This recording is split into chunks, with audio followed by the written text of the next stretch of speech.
I was gone for 3 hours. I come in, her crate's gone. All the stuff that I had in bags and like the trash that was by the staircase to like take out to the trash bins was torn apart everywhere, and there's scratches all over the floor. And I was like, oh my God, did someone like break into my house and steal my dog? Like what the hell? I start like looking around, and I have stairs that go up and down, and she had yeeted her crate down the stairs and put a hole in the wall and was stuck upside down in her crate. And there's scratches all over the brand new floor. And so I was like, if I go let her out of that crate right now, she might not live. Hi, it is day 270 of Chasing Serenity, and this is the story of how I met the Tiger King of the dog world. I was scammed into getting a service dog, basically. Long story short on how I got there, I have tried a lot of different kinds of therapies to help me with my PTSD symptoms. And I had been going to equine therapy, really actually helped me a lot. And the lady who was running the equine therapy for me had nominated me for this Veterans Day event. I don't really know what. She just kept asking me to help her lay wreaths at a veterans cemetery. And I was like, of course I'll do it. She had helped me so much. I show up and I had talked to a bunch of different vendors there, and there was a Forgotten Coast Canine was there talking to people about the programs they do, and they had like 2 different programs where you could like build a battle buddy or buy a battle buddy, where you could like get a puppy and they would teach you how to train it completely, or they would give you a fully trained dog and teach you how to handle it. And so I was like, oh, that sounds super cool. And I got their card and I was like, I'll probably look into that later. And then they had like a Veterans Day event or like little show before they went and laid the wreaths. So I was standing in the crowd, kind of just like listening. They had a couple different speakers and everything. And then they asked like honorary members of the day to come up and sit where they had these chairs at. And then they called my name, and I was like, I looked at the therapist, she was there too. And I was like, oh boy, I was like, what is this? So I go up and sit down. They called her up and she sat down. I wasn't aware of anything going on. They had a few guest speakers. They talked about a few active duty military members who had just been killed in Iraq. And that really got to me, and I was like getting emotional just being around all of that again. And then they called us up on stage. They called me, her, and 2 other veterans, and they awarded us service dogs and $6,000. I've never had anything like that happen to me before, and I was very taken back. It was televised. This was in the winter of my last year of nursing school, and it was a very stressful time for me, but I had just gone on break, so I was kind of just trying to decompress a little bit. And so it was big news, and I'll make another video about this later, but I was supposed to have a surgery, and it got canceled the week before. And then I got this opportunity for a service dog, and I was like, this might actually be better for me. And if I had the surgery, I would be able to handle like learning this and everything. So it seemed like everything was supposed to happen this way. I was very excited for it. I looked into getting a service dog before. I thought it could help with just me becoming a hermit and not being able to go in public or be in like large crowds and, you know, just grocery shopping at 1 a.m. and things like that. They awarded it to me. They kind of explained the process. They were like, you know, you'll get a service dog, but you're going to go through these online classes to learn how to handle it. We'll give you the dog, and then you're going to come down to Florida and certify to be like a official pair of service dog and handler. So I was like, all right, it's my last semester of nursing school. I'm getting ready for the NCLEX. It's going to be a lot, but I was like, I can do this, and it feels like it's supposed to happen. So I started doing night classes, and it was like originally twice a week and then 3 times a week, I think. And I had to borrow one of my friend's dogs because I needed a dog to train. So I was in classes all day, and then I would do these night classes, and I was studying for that and studying for my finals and studying for the NCLEX. So it was a lot. I put a lot of effort into learning this, and my friend's dog was actually very easy to train. He was a pretty mild dog anyway, so I was confident with my abilities, and I was like, okay, like I'm figuring this out. This could be really fun. I could see myself being a dog trainer someday if I didn't like nursing. And I was really excited to get the dog. I was like, it gave me so much hope that it really got me through a dark time, just the idea of having some relief from what was going on and how bad my symptoms had gotten. So that went on, and then mid-spring, they were like, we're gonna meet you halfway. So I was gonna meet them in Georgia. We're gonna give you her name's Battle. She's over in her crate right there staring at me as I talk. They're like, we're gonna give you Battle, and then we'll finish the online courses, and then you'll come down and certify with her. And I'm like, all right, cool, that's awesome. I flew down and met her for a weekend before that. And it all seemed fine. She was very timid, like ears back, submissive the whole time. Like not angry, just like very submissive, very like leash sensitive. So like I took her out and like we walked around and everything seemed fine with her. She listened. It was a very small town in Florida, not a lot of people. But then like we went to go eat lunch and they like told us to leave the dogs in the car. And I thought that was kind of weird because I was like, I would like, if I go out, like how am I supposed to handle it? But I kind of got it because there was a lot of us there, like all of us had a dog. So I was like, yeah, it's not just me. That's fine. She was really small though. And so I was like, how old is she? And they're like, oh, she's 3. And she was tiny. And I was like, oh, I guess Malinois are like smaller than I thought they were. I guess I was thinking German Shepherd or whatever. So there was like a few little red flags, but like, I've never had a dog like this. I haven't had a dog since I was a kid. And so I was just taking their word for it because I was so thankful for the opportunity. The people in Top Tier Canine and the people in Forgotten Coast Canine are good people. Things were just handled a really bad way. I go down and I meet them a few months later, or I meet I meet Forgotten Coast Canine to pick her up in Georgia. So I drive down there, I'm super excited. I meet him, we walk around. She's of course super timid and like just very like, she had her focus on me, but she was almost just, it wasn't her focus was on me. She just knew to like stay really close and not move much unless I told her what to do with the leash. She just like would listen to orders kind of thing, which I see now, I didn't see then. And so I get her and I'm like, okay, where's all her documentation? And he's like, what? And I was like, her rabies tags, vet records, like any heartworm medicine, things like that. And he's like, oh, I forgot to pick it up before I left. I've just been really busy and like he'd been driving all across the country or something. And I was like, hesitant on taking her, but like I started building a relationship with these people. They're a little crazy, but they're, you know, Florida crazy. And so I was like, I wanted to take their word for it. And I had put so much hope on this being good for me and being a change that I didn't want to like leave Georgia without my dog. And so he's like, I'll mail it to you as soon as I get back to Florida. And I was like, all right, that's fine. But I had been in this class for a couple months and they kept telling me they were gonna mail me these DVDs for the training that I needed to pass the test. And I still hadn't got those and he was supposed to bring those as well. So he didn't have the DVDs, he didn't have a rabies tag, he had no vaccination records, no spay records. It was really dumb of me to take a dog without those, but I did it. So learn from my mistakes. Get documentation on everything you do. And she was tiny. She was so tiny, but she was so cute. I was like, there's no way she's 3. She looks like a puppy.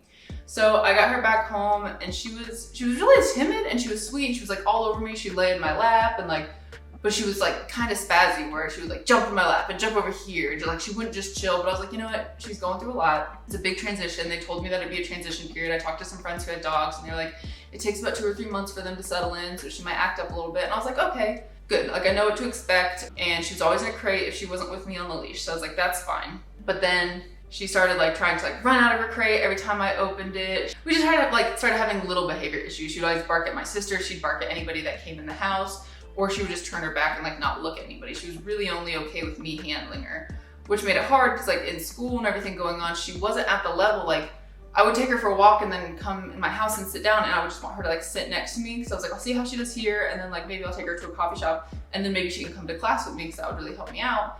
And she couldn't even sit there. She would be like up and down and wouldn't listen, or she'd like, I'd just be sitting there and she would like lunge at my face to bite me. And like, I knew she was playing, it wasn't aggressive and that's how she played, but I didn't really know how to correct it. Like I'd pop her collar if I caught it in time, but like one time I just like had to palm her down. Like I don't even know how I caught it, but she was like lunging towards my face. So I was like, this is getting a little dangerous. I wouldn't take her to a dog park because I still didn't have her vaccination records. I didn't want to like socialize her with other dogs or really around people at this point. I tried to take her to one busy place once that my sister worked at. And it was like a little like cafeteria kind of thing where there's like a bunch of little shops and you can just walk around. There was an outside area. So I was like, that's like an easy place to take her during the day. She was so reactive. She wouldn't sit down. She wouldn't lay down. People would walk behind her and she would like freak out. Like she does this thing where she jumps like straight up in the air. Like I was walking one day and a butterfly flew over me and she jumped like right over my shoulder and ate the butterfly. And I was like, oh, I have a velociraptor. Cool. So there's a lot of things like that where I was like, all right, she needs to settle in. So I would just make sure I took her for like a 3-mile walk every day. I would take her out to the dog park in my apartment complex and let her run. But then like when I started doing that, she would run and then come at me and try to bite me. And so I would like put her back on the leash and just take her out, like correct her. And I was trying to do my best with it, but I felt bad because with the lifestyle I was leading, I figured I could take her everywhere with me and I wouldn't have to worry about her being home and like being stuck in a crate all day. But she wasn't at the level to do that. She wasn't fully trained. I thought she was settling in, it just turns out she wasn't fully trained. So that started to be an issue. And then I brought up the vaccines and the being fixed and all this multiple times in text messages. And then after I got her, I had done the basic pet trainer class. I was supposed to do advanced pet training and then the service dog training. And when the next advanced training came up, they were like, hey, you need to pay the next like $2,500 of this thing, which I had to pay $2,500 at the beginning, which I didn't know when I started this whole program. I reached out to the people that had arranged this and I told them that and I was like, oh, I didn't know I was supposed to pay this. Like, did I have like a miscommunication? They're like, no, you're not supposed to pay anything else. So they reimburse me for that. And then they brought it up again. We're like, oh, you owe $2,500 more of this $5,000 you owe us. I was like, I was never told I owed you $5,000 for this. Like, I was told that you were like donating this to veterans, and me and 3 other veterans. Actually, I just paid it. I felt guilty because I was given $6,000 at the event, and I was in nursing school. Me and my sister had to move because she had moved in with me. And so I just used that for different costs for that, and paying off some bills and buying all her equipment that I needed, because they didn't give me a vest. They didn't give me anything with her besides her leash and really gross, disgusting collar. So I had to buy all this different equipment for her. I kept reaching out to them and I was like, where's her vaccines? They finally sent it to me with the DVDs, and it was just a stamped date on a little heart tag without any information from like the vet, who to call, anything. I know Florida's kind of the Wild West, but I thought that was a little weird. And I was like, do you have any paperwork on this? And they're like, no. And I was like, when's her birthday? And he's like, oh, I don't know, she's 3 years old. And I was like, well, like, what's her birthday? I tried to play it up. I was like, I want to know what her star sign is, because I'm one of those bitches.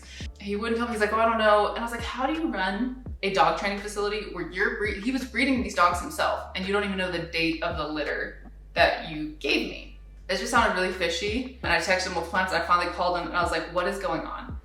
As I don't have any of her records. I don't know if she's fixed or not. Is she going to heat? Is that why like she's being nippy with me? I explained all the issues I was having.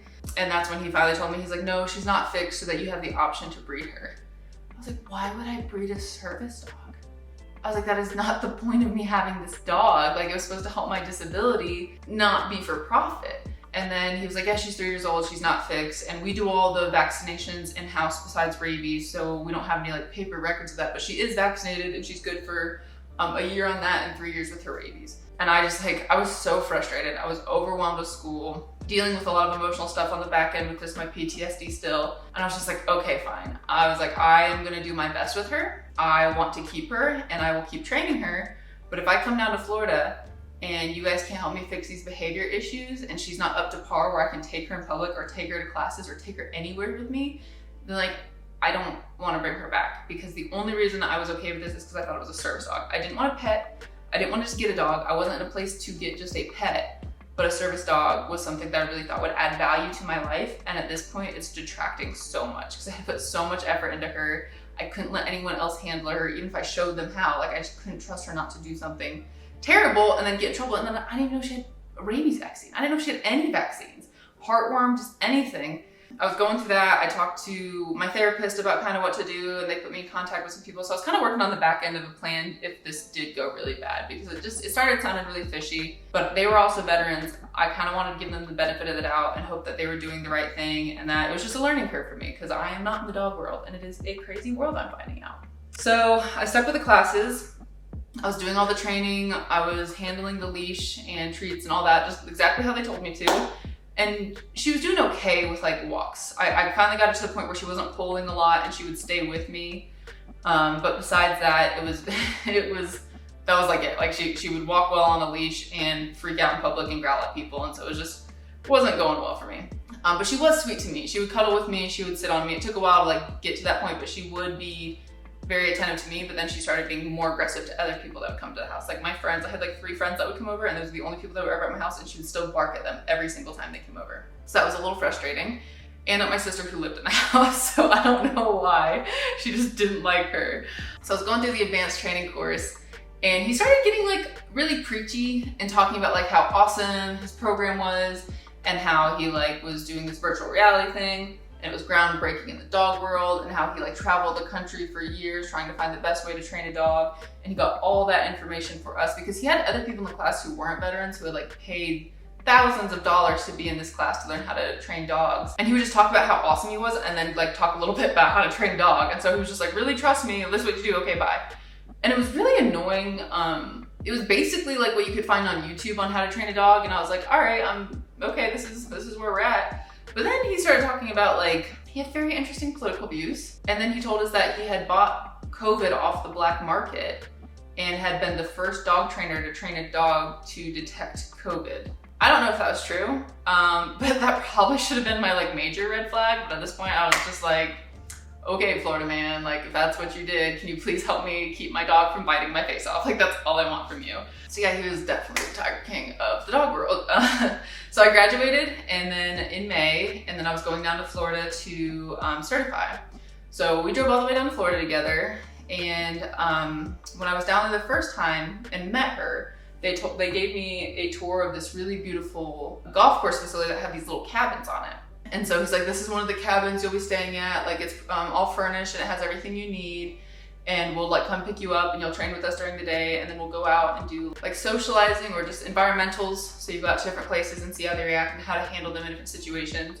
And then you'll like do homework here and it's like a 2-week thing. And I was like, all right, sounds great, sounds safe. Like, I mean, it was just like these little rental cabins on like an RV park, but it was really nice. And so I was like, okay, like I can trust this. I feel safe here, blah, blah, blah. So as I'm getting ready to go down there, I asked him about the cabin and where I needed to go. And he was like, oh, actually we didn't get to reserve those cabins in time. So you'll be staying in the RV on the campus. I was like, oh, I saw that RV when I was there last time. So yeah, I saw the RV there and it looked very gross and I don't think it had running water to it. So I was just like, hey, will I even have enough room for her crate? Because I got the tough crate that they told me to put her in and she would go crazy in it. In the car, it was fine. In the house, she would literally roll it. She would like spin so fast in it that it would like roll or like she would throw it around. So I got a black wire crate and she was fine with that. So that's what I had been putting her in. And I was just like, I don't think that'll fit. And I told him about the issues I had with it. And he's like, oh, once we get her on the e-collar, like that'll change. But I was like, I don't trust that. So he's like, well, we have another dry cabin on the back of the property that you can stay in. He's like, there was another veteran, or she was active duty at the time, she just got out, a veteran that was training with him to be a dog handler. And she was staying in a little cabin on the back of the property. And there was a dry cabin right next to it. And he was like, she's fine with sharing the bathroom with you. If you're fine with just staying there, it'll be more room. You guys will be like in the back of the property, it'll be quiet and peaceful. And you'll be able to like, whatever. It was not peaceful. I get there, it was pretty late. He drives me to the back of the property, shows me the cabin, introduces me to this girl, and is like, okay, see you. And it wasn't a cabin, it was like one of those sheds you get from like Lowe's, like the prefabricated sheds. And it had like a window and an AC unit in it. And I was like, I'm not gonna be that picky, but that is not what I was expecting. And it was at the back of their property against a major highway. So it was loud as the entire time I was there. So she's like, hey, she introduced herself to me and she was like, so can I really tell you what's going on? And I was like, please do, what do you mean? So she'd been there for a few weeks. She explained that when she got there, both these cabins were infested with roaches and ants and spiders and fleas and everything. And so she slept in her car for like the first day she was there, or the first 2 days she was there. She like bug bombed the whole thing. She got these like plug-in things to kill bugs.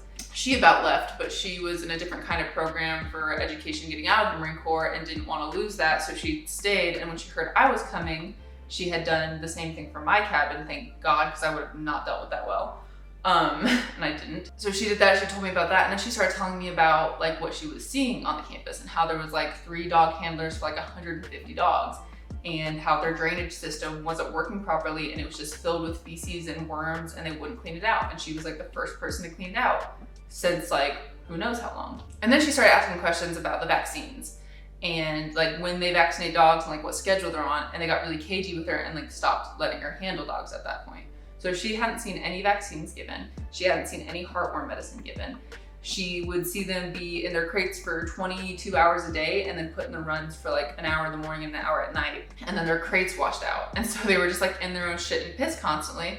I was like, that would explain why her collar smelled so bad when I got her that I had to like change it and like I had to give her a bath 3 times for her to stop smelling like shit when I got her home.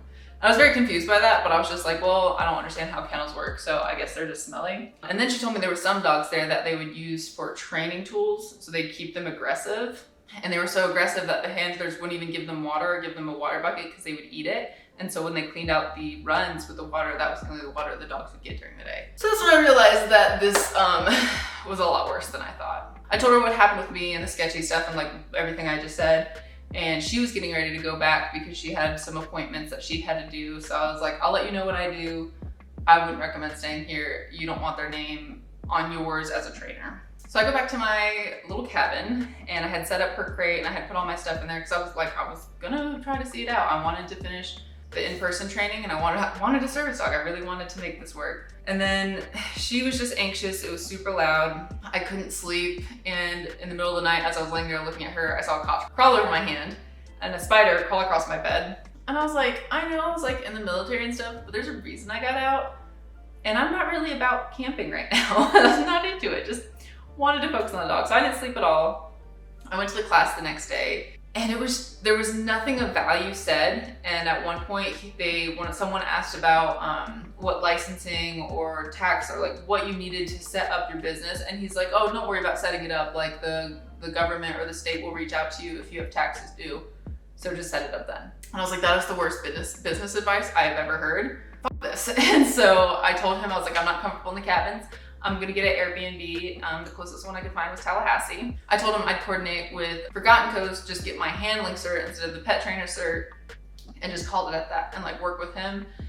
And then I took her there. I had a like little fiasco with the Airbnb I was in and the guy that was running that. And I was just like, I'm wasting my time. Obviously 3 days with this guy and an e-collar is not gonna fix all these problems. I don't know what to do with her because I can't take her back and leave her at this kennel where I know she's gonna be abused and neglected. And that's a whole nother issue now I know about, I have to do something about. So I guess I'm just taking this dog back to North Carolina with me. So I drove all the way to Florida, was there all day, didn't sleep at the Airbnb just because I felt uncomfortable. Like the guy had a door between the Airbnb side and his house, but it only locked from his side.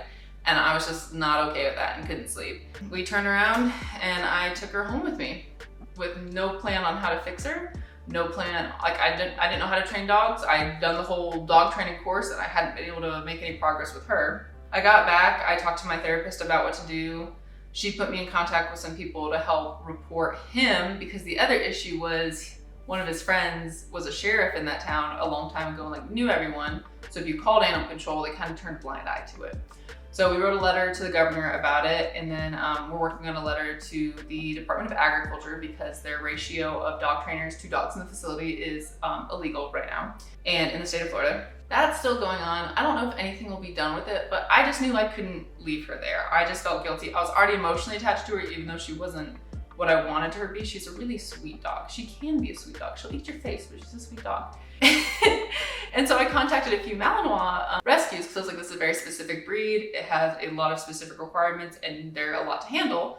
And I knew that, but I thought them being trained, I'd be able to handle that. Obviously she wasn't trained and needed some help. They were all full because a lot of people thought these dogs were cool and during the pandemic got little crazy raptor puppies and didn't know how to handle them and created monsters. And now they're in these rescues being rehabilitated and trying to find houses or homes that could handle them. So I couldn't find anybody that had an open spot for her. I definitely cried a lot about this on the way back. I just didn't know what to do. I was kind of at a stopping point. I was like, I guess I will give her a year. I was like, I will train her for a year to the best of my ability. And if she is not up to par, then I guess she'll just be a dog that retires and I'll just get some farmland and like, that'll be our life. I was like, I don't know what else to do at this point. But thankfully, the girl that I met down in Florida, the other Marine, knew some trainers and she was like, I'll hook you up with some trainers, they'll give you tips and like we can work through that. So I will be posting part 2 on my solution with Battle and what we're doing from here on out. But that's basically how I have a domestic terrorist in my house. So that's how I acquired a furry velociraptor who's just snoozing over there like she's an angel.